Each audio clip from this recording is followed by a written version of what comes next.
തിരുവനന്തപുരത്ത് BJP. Councillor ഓഫീസിനുള്ളിൽ തൂങ്ങി മരിച്ച നിലയിൽ മാനസിക ബുദ്ധിമുട്ടുകൾ ഉണ്ടെന്ന് ആത്മഹത്യാക്കുറിപ്പിലുണ്ട്.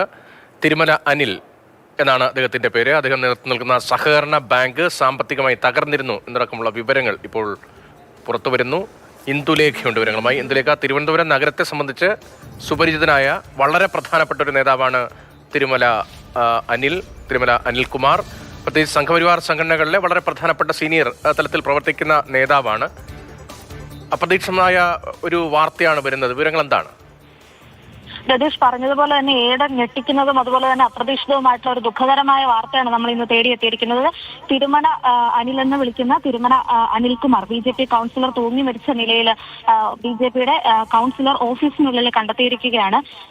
മാനസികമായി ഈ അടുത്ത കാലത്ത് ഏറെ ബുദ്ധിമുട്ടുകൾ നേരിട്ടുവെന്ന് ആത്മഹത്യാക്കുറിപ്പിൽ പറയുന്നുണ്ട്. അനിൽകുമാർ നേതൃത്വം നൽകിയിരുന്ന സഹകരണ ബാങ്ക് സാമ്പത്തികമായി തകർന്നിരുന്നു. അതുപോലെ തന്നെ മറ്റു പല വിധത്തിലുള്ള ആരോപണങ്ങളും ഉയരുന്നുണ്ട്. ഈ ബാങ്ക് കഷ്ടത്തിലായിരുന്നപ്പോൾ പാർട്ടിയുടെ ഭാഗത്തു നിന്നുള്ള സഹായങ്ങൾ ലഭിച്ചിരുന്നില്ല എന്ന രീതിയിലുള്ള വാർത്തകളൊക്കെ ലഭിക്കുന്നുണ്ട്. നിലവില് പ്രാഥമികമായിട്ടുള്ള വിവരങ്ങൾ മാത്രമാണ് നമുക്ക് ലഭിക്കുന്നത്. ഏറെ ദുഃഖകരമായിട്ടുള്ള ഒരു വാർത്തയാണ് വരുന്നത്. അദ്ദേഹത്തെ തൂങ്ങി മരിച്ച നിലയിൽ ഇന്ന് രാവിലെ ഓഫീസിനുള്ളിൽ തന്നെ കണ്ടെത്തുകയായിരുന്നു രതീഷ്.